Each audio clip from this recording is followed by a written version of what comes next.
Installing electrical receptacles in a two-extra wall presents challenges because of depth restrictions and code adherence.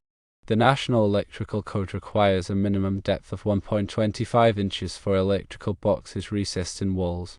A two-extra wall typically has a maximum depth of 1.625 inches. Meeting the NEC requirements without weakening the wall structure could be difficult or impossible. Several alternatives to recessed boxes exist. One is Wiremold surface raceways. These are easy to install and provide ample space for wiring. Another option is surface mount electrical boxes. These are installed outside the wall, providing more depth for wiring. Surface mount boxes may be less aesthetically pleasing, but they can be used in certain situations. Given the limitations of the wall depth and the NEC requirements, recessed electrical boxes are typically not feasible or legal in a two-extra wall.